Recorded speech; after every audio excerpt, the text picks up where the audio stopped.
What's up and welcome back. I'm John Stark from ActTheMovieGuy.com, your favorite blind film critic. And today, we're going to lean a little bit more into the area of which I can actually speak to, and that is music by John Williams. The documentary, which is currently available on Disney Plus, and music is an auditory experience, so I'm good to go. We are. Um, I'm good to go no matter what. You know what I'm saying? I mean, like, it's everything. Film is everything. Film is dialogue. Dialogue is just as important. We don't live in the silent film era. You know what I'm saying? This is not.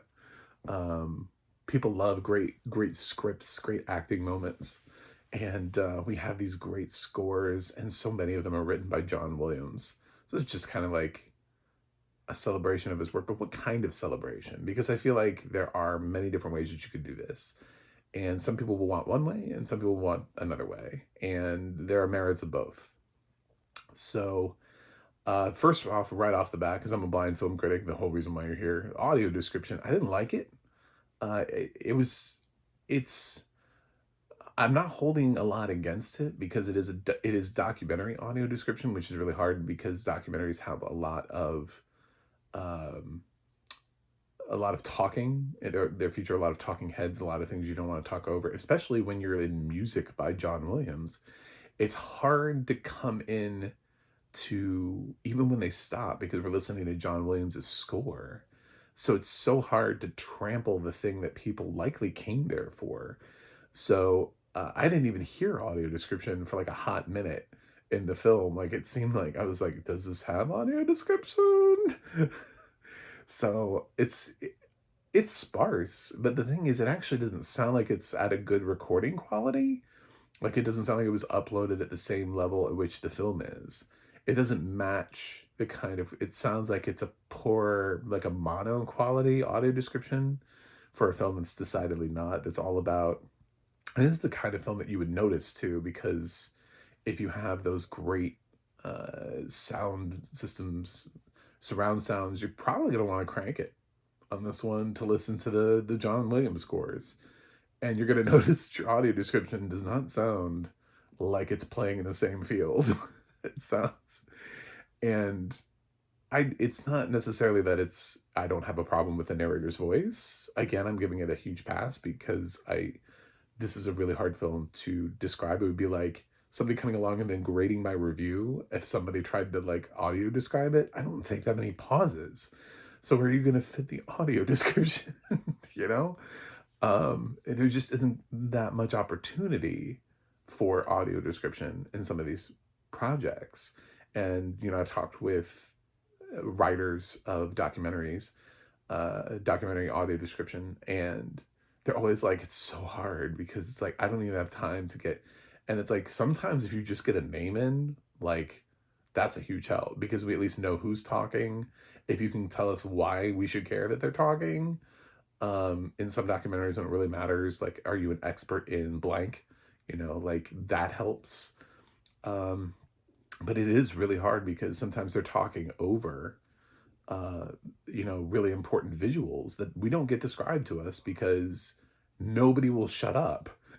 So what we parse out of documentaries can be, you know Um, so here, yeah, there's a lot of talking. There's a lot of people talking about John Williams, and there's John Williams talking about himself. And that is what this documentary is. And why I like this documentary is that John Williams does contribute to his own story. And he's old. Just be real about that. He is up there in years. One day I'm gonna get a heartbreaking fucking push notification on my phone, and I'm gonna look down and just sob because this film is the kind of film that you go back to when the man passes and just absorb um, the cursory look at his body of work and his life and legacy, because he has meant so much to cinema, and his use of scores and the fact that he always uses full orchestras in a day and age where we keep pushing more and more into synthesizers and doing stuff with less and less. He still wants to use these big orchestrations that sound great. I wouldn't have given him an Oscar nomination for Dial of Destiny, but for the most part, I think his scores are exceptional. Um, but we get into sort of his early years. His wife, who tragically died early. He was left with three teenagers, and he was also trying to compose. Talks about his early life and what he was doing before he was doing film composing, and sort of how he got into that. He was also a little bit more of an arranger at the time. He was really good at arranging. A lot of people talk about how he always downplays his ability to play the piano, and we're like, I don't understand. He plays the piano beautifully, and he'll sit down at the piano and be like, oh, sorry, I'm not very good at this. And then he'll play it out, and it just sounds great. There's always the iconic moment, and I've heard Steven talk about it before in other interviews, where he talks about the first time he was presented with the score to Jaws, and he was just like, "Is that it?" you know, and he realized how iconic it was. Just like in that moment, like it seems so simplistic, but you've got the great John Williams in there, and he's like, "Dunna, dunna, dunna," and you're like, is is that it? And it's like, yeah, that's Jaws' theme, you know? And then I think Steven, who was just kind of breaking into the kind of Spielberg we know and love today, but still was obviously super appreciative of film in general, saw the potential of it, and ran with it. Of course, later on we get George Lucas interviewed, and he talks about how when he was doing Star Wars, that Steve had recommended John to him, and John was originally going to do A Bridge Too Far. Could you imagine if John had passed on Star Wars? Like, I don't even know. Like, I don't even want to completely understand if all that iconic Star Wars music had never been written. It's just like somewhere out there's an alternate dimension where John Williams says yes to A Bridge Too Far and no to Star Wars, and then nobody ever hears of Star Wars. There's no prequel. There's no prequel trilogy. No. Because I think his music really helps sell Star Wars, the greatness of it. And I think if you get the wrong person in on that score, the movie just doesn't come across the same way. Because his scores are so epic and so grand, and they fill the space, and you can hear, the great trumpets, the blarings of trumpets and horns, the brass section, you know. And they talk about that a lot too with the Jurassic Park score. And they're like, the first time you hear those trumpets, you're just like, damn, Yeah. It was nice to get to go through the whole thing and sit there. I kind of would love like a companion documentary to this that focuses more on the music and more on his contemporaries. I know that that's weird, but the other documentary that I would love to see them make about John Williams involves a whole bunch of people like Hans Zimmer and I don't know, Danny Elfman and people like that coming in and talking about the complexity of what it is that John Williams does and trying to put that out there, actual musicians, and be like, what this means and what this does, more for film nerds. Like, I think that would be great. And actually talking about the intricacies of, it sounds so interesting to us, but what is actually happening here? Like, what are we doing in the music by John Williams? And really getting to listen to his scores more. It definitely made me want to listen to scores. Jurassic Park, I'm such a huge fan of Jurassic Park. Jurassic Park was the first uh, I had it on cassette, so I didn't want to like admit that, but like that goes to show the time period, because that's when Jurassic Park was released. It was like '93, and I had the cassette that was just the score because I love the score. There are no songs in Jurassic Park. Is that like when you get Back in the day, we used to get soundtracks to movies because they had banger, like, originals being released to them all the time. Now original song is like, is there an original song? What did Disney have? I don't know. It's really hard to find original songs nowadays.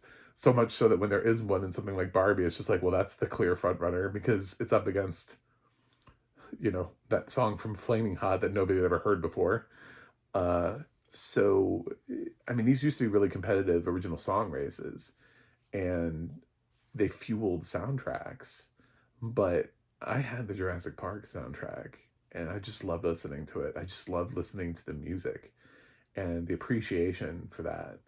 Um, I have it. I have a couple Jurassic Park things that are like ringtones and text tones on my phone, and it's all because of John Williams. That iconic score. God, I remember walking into Islands of Adventure at Universal, and you walk into the Jurassic Park world for the first time, and you can hear the music, and it's John Williams' music, and it just feels so fucking epic walking in there for the first time. You're just like, that score is timeless, but in and of itself, that would be, you know, enough to say, well, he's got one great score. And a lot of people, like I said, the others is Hans Zimmer and Danny Elfman also have really great scores, as do more recent people like Trent Reznor or Attic Express. I mean, it's not like John Williams is the only one capable of writing a great score. Definitely not true. But he has so many home runs. He's like the home run king. It's like you're talking about great baseball players, and you're like, yeah, these people are great. These people are great. And you're like, oh, well, here's this other dude who's just like, you know, 20 hits away from everybody else. Um, and it feels like that with John Williams because you're like, did he write a bad score? And like going through his whole thing, they would bring up another movie and be like, oh yeah, he did do that. Shit. Like I love Home Alone. I fucking forgot he did Home Alone until we got because they it was like at the end, it's like near the end of the movie where they bring up Home Alone, and you're like, oh my god, of course, Home. Jesus, God, that's an iconic theme. He has written so much iconic music. I really love this trip down memory lane.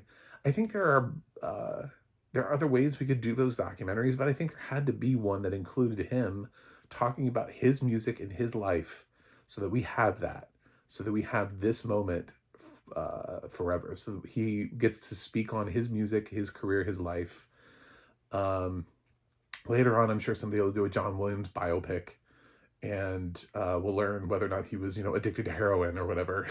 Just never brought it up. Um, but like, oh, I had no idea. His life was dark. He was involved in a sex cult. I had no idea. That's so weird of him. Um, the kind of stuff you usually find out in biopics. But I think this is delightful. If you love John Williams, this is for you. Music by John Williams. And it's great. All the people who showed up to talk about it. Even like the small moments to hear his daughter just say, I just love playing golf with my dad, just as long as he's willing to play golf with me, just to spend that time.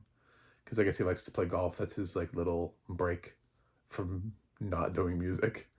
And I mean, the Schindler's List stuff and Itzhak Perlman being the primary violinist for the theme for Schindler's List. I just concertmaster or whatever you want to call it, for that violin solo. I don't know. I thought the movie was great. Yeah, audio description, I can't really give it a pass, like a thumbs up thing. But at the same time, it's the kind of audio description where if it was just like a better recording quality, I wouldn't have said anything. It didn't sound great. Like, it just didn't sound great. It didn't sound like it was the same quality as the rest of the audio for the rest of the films, like noticeably like a diminished quality. It wasn't the only thing I watched that day either. So you could be like, it's your ears, it's your speaker, and it's like, dude, I watch more than one thing every day coming out of my. So when I hear one thing, Now, if I start hearing everything and I'm like, all my shit is wonky, I'm going crazy. Um, then maybe. But when I hear like one title and it's like, ugh, it's the title. It's not me. It's not the way I listen. It's not the way I consume. It's the title. So, and in a movie that's all about sound, it's going to be noticed by people who are using their sound systems to hear those great epic scores. So it's worth pointing out. But I really like this documentary. It's not going to get nominated for anything, but I kind of wish it would, because I, it's just it's like a cinematic nerd lover dream is to sit there and just listen to John Williams music and to listen to him just talk about his music and like how he came to certain things and how the when people first heard them, the directors, and they come in and are like, I remember when John played it for me and what it was like, and I orgasmed. You know, it's just, fucking Kate Capshaw's in here too because she was like one of the first people to hear. See if Jurassic Park or Schindler's List. Um, as being the wife of Steven Spielberg. So, um, yeah, it's it's a great movie. Check it out. I have no qualms. I have no problems. There's nothing about this movie where I was like, normally with like with documentaries like this, I'm like, they don't want to tell us everything, you know. I'm like, but that's not what this is. I think this is a documentary that's talking specifically just about the music. If there was no music here, we were just talking about John Williams and like his life story, I would be a little bit more critical of maybe the upbeat narrative and selling it to Disney Plus and that kind of stuff. But um, this feels like it is music by John Williams, which is the title, and it achieved that in every way. So I'm gonna give music by John Williams an A. I think it gives me exactly what we should get, which is John Williams to be able to talk about his own music in his own words before the man goes and starts just killing it and with the with the music in heaven. I mean, just whatever's happening up there. I mean, the Beethovens of the world. Like, I'm like, oh my god, do we even listen to any music down on Earth? And welcome, sir. We have a little group of us over here, these composers. We'd like to talk to you for a while about all that amazing shit you were writing. Um, yeah, I'm a big fan. So thanks for watching. Thanks for subscribing. Always click like and subscribe if you can. It helps. And I will see you guys on the other side.